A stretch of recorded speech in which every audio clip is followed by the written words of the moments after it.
بسم اللہ الرحمن الرحیم۔ خلیفہ وقت کی مجلس میں بیٹھنے کے چند ضروری آداب۔ خطبہ جمعہ سیدنا حضرت خلیفۃ المسیح ثانی رضی اللہ تعالی عنہ، فرمودہ 21 اپریل سن 1933، قسط سوم آخری۔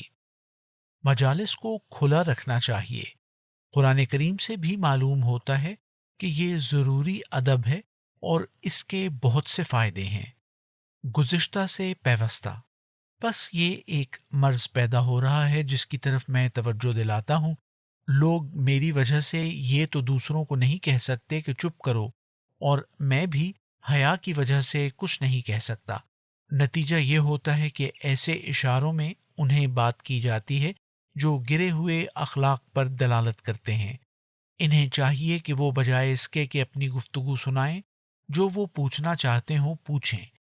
پچھلے ایام میں ایک جگہ گیا، وہاں بہت سے دوست میرے ملنے کے لیے جمع ہو گئے، مگر 2 گھنٹے تک ایک شخص مجھے اپنا مباحثہ ہی سناتا رہا، اور آخر رات کے 11:30 بجے کے قریب اس کی گفتگو ختم ہوئی۔ مگر اس وقت اتنا وقت گزر چکا تھا کہ میں بھی اٹھ کھڑا ہوا، اور دوست بھی جو میری باتیں سننے کے لیے آئے تھے چلے گئے۔ وہ اس سارے عرصے میں یہی سناتے رہے کہ اس نے یوں کہا، میں نے یوں جواب دیا، پھر اس نے یہ کہا، میں نے یہ کہا۔ حالانکہ مباحثات کی تفصیل کی مجھے ضرورت نہیں ہوتی، اور گو دوسروں کو ضرورت ہو بھی، مگر وہ محبت اور اخلاص کی وجہ سے میری باتیں سننے کے مشتاق ہوتے ہیں، اور وہ سمجھتے ہیں کہ دوسروں سے باتیں سننے کے لیے کافی اوقات ہیں۔ بس گفتگو ایسے رنگ میں ہونی چاہیے کہ دوستوں کا اصل مقصد، یعنی یہ کہ وہ میری باتیں سننے کے لیے آتے ہیں، کسی طرح فوت نہ ہو جائے اور وقت ضائع نہ ہو۔ اللہ تعالیٰ نے انسانی فطرت کو ایسا بنایا ہے کہ لمبی چوڑی فلسفیانہ تقریریں اس پر وہ اثر نہیں کرتی جو اخلاص سے کہی ہوئی ایک چھوٹی سی بات کر جاتی ہے۔ گھروں میں روزانہ دیکھا جاتا ہے، بعض اوقات بچہ ضد میں آ کر ایک بات نہیں مانتا، ہزاروں دلائل دو وہ کچھ نہیں سنتا، لیکن جب ماں کہے بیٹا یوں کرنا اچھا نہیں ہوتا تو وہ فوراً سمجھ جاتا ہے۔ اس پر غیر کی زبردست دلیلیں اثر نہیں کرتی، مگر ماں کا یہ فقرہ کہ ایسا کرنا اچھا نہیں ہوتا فوراً اثر کر جاتا ہے۔ اسی طرح لوگوں کے سامنے اخلاص ہوتا ہے، وہ دوسروں کی فلسفیانہ تقریریں سننا پسند نہیں کرتے، بلکہ اپنے امام کے منہ سے چند سادہ کلمات سننا چاہتے ہیں، اور یہ محبت کے کرشمے ہیں۔ جب تک اور جس سے اخلاص اور محبت ہوگی، اس کی سادہ بات بنسبت دوسروں کی لمبی فلسفیانہ تقریر کے بڑا اثر کرے گی۔ بس مجلس کو زیادہ سے زیادہ مفید بنانے کی کوشش کرنی چاہیے، اور وقت ضائع نہیں کرنا چاہیے۔ پھر یہ بات بھی مد نظر رکھنی چاہیے کہ میری مجلس میں، جیسا کہ میں بتا چکا ہوں، ہر قسم کے لوگ آتے ہیں۔ عالم بھی آتے ہیں اور جاہل بھی، اور بعض دفعہ پاگل بھی آتے ہیں۔ چنانچہ کئی دفعہ ایسا ہوا ہے کہ ایک پاگل شخص آیا ہے اور اس نے مجھے اپنی باتیں سنانی شروع کر دیں۔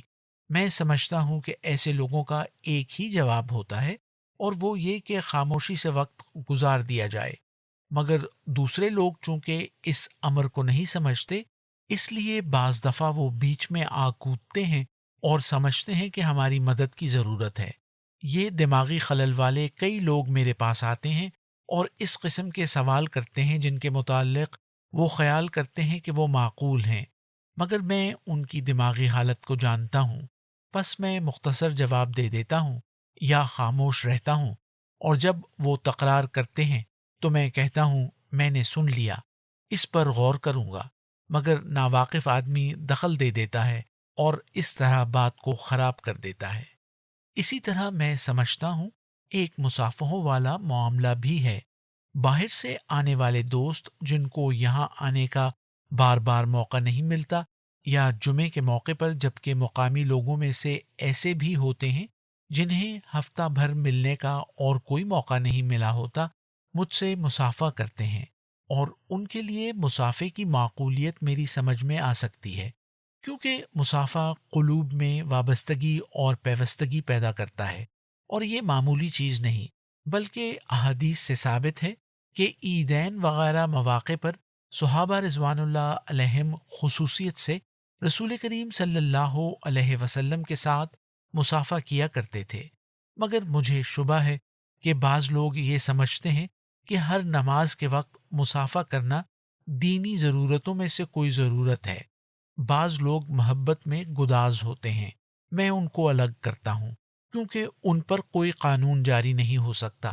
میں نے دیکھا ہے بعض لوگ حضرت مسیح موعود علیہ الصلاۃ والسلام کے زمانے میں سارا سارا دن اس کھڑکی کے سامنے بیٹھے رہتے جس سے حضرت مسیح موعود علیہ الصلاۃ والسلام باہر آیا کرتے تھے، اور جب باہر آتے تو وہ آپ سے مصافحہ کرتے یا آپ کے کپڑوں کو ہی چھو لیتے۔ ایسے لوگ محبت کی وجہ سے مجبور ہوتے ہیں، مگر مجھے شبہ ہے کہ بعض لوگ دوسروں کو دیکھ کر یہ سمجھتے ہیں کہ ہر وقت مصافحہ کرنا ضروری ہے۔ مصافحے کا اصل وقت تو وہ ہوتا ہے جب کوئی شخص باہر جا رہا ہو یا باہر سے آیا ہو، یا 7ویں 8ویں دن اس لیے مصافحہ کرے کہ تا دعاؤں میں اسے یاد رکھا جائے اور اس کا تعارف قائم رہے، یا کسی بیمار نے بیماری سے شفا پائی ہو تو وہ یہ بتانے کے لیے مصافحہ کرے کہ اب وہ اچھا ہو گیا ہے۔ یہ اور چیز ہے، مگر بالالتزام بغیر اس کے کہ نفس اس مقام پر پہنچا ہوا ہو کہ انسان مصافحہ کرنے پر مجبور ہو جائے، دوسروں کو دیکھ کر یہ کام کرنا کوئی پسندیدہ امر نہیں۔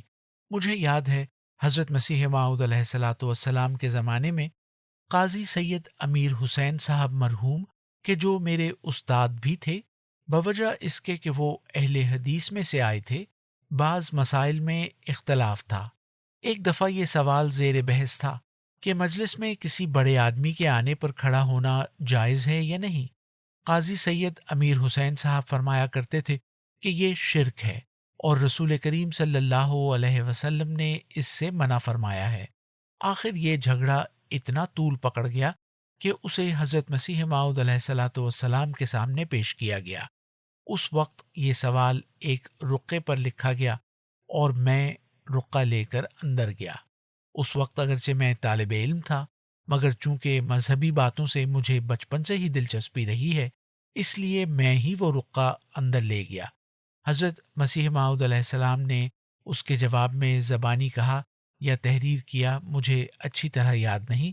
خیال یہی آتا ہے کہ آپ نے تحریر فرمایا کہ دیکھو، وفات کے موقع پر کوئی ایسی حرکت کرنا جیسے دوہتڑ مارنا شریعت نے سخت ناجائز قرار دیا ہے، لیکن جہاں تک مجھے خیال ہے، روایت تو صحیح یاد نہیں، آپ نے غالباً حضرت عائشہ رضی اللہ تعالی عنہا کا ذکر کیا کہ رسول کریم صلی اللہ علیہ وسلم کی وفات کے موقع پر انہوں نے بے اختیار اپنے سینے پر ہاتھ مارا۔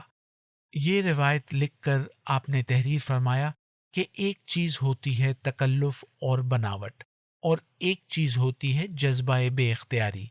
جو امر جذبہ بے اختیاری کے ماتحت ہو اور ایسا نہ ہو جو نص صریح سے ممنوع ہو، بعض حالتوں میں وہ جائز ہوتا ہے، اور وہاں یہ دیکھا جائے گا کہ یہ فعل کرنے والے نے کس رنگ میں کیا۔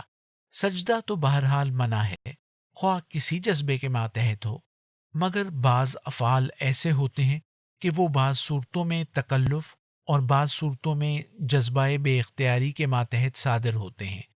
اس کے بعد آپ نے تحریر فرمایا کہ اگر کوئی شخص اس لیے کھڑا ہوتا ہے کہ ایک بڑے آدمی کے آنے پر چونکہ باقی لوگ کھڑے ہیں اس لیے میں بھی کھڑا ہو جاؤں تو وہ گناہگار ہوگا، مگر وہ جو بے قرار ہو کر کھڑا ہو جاتا ہے، جیسے معشوق جب عاشق کے سامنے آئے تو وہ اس کے لیے کھڑا ہوئے بغیر نہیں رہ سکتا، اس پر گرفت نہیں۔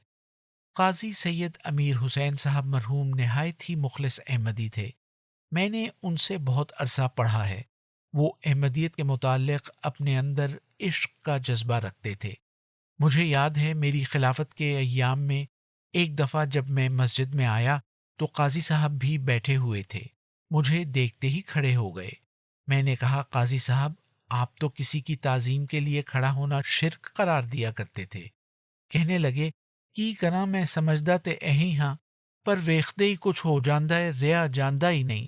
یعنی کیا کروں، میں سمجھتا تو یہی ہوں، لیکن آپ کو دیکھ کر ایسا جذبہ طاری ہوتا ہے کہ میں بیٹھا نہیں رہ سکتا۔ تو حالات کے مختلف ہونے اور جذبات کی بے اختیاری کی وجہ سے حکم بدلتے رہتے ہیں۔ میں سمجھتا ہوں مسافہ بھی اسی رنگ کی چیز ہے۔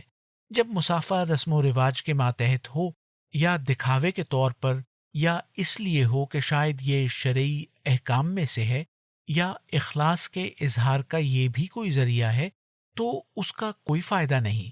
لیکن جب کوئی دیر سے ملتا ہے اور چاہتا ہے کہ بتلائے کہ میں آ گیا ہوں، یا بیمار چاہتا ہے کہ میں بتاؤں مجھے صحت ہو گئی ہے، یا کوئی اس لیے مسافہ کرتا ہے کہ تا دعاؤں میں وہ یاد رہ سکے، تو ایسے موقعوں پر مسافہ ایک نہایت ہی مفید مقصد کو پورا کر رہا ہوتا ہے۔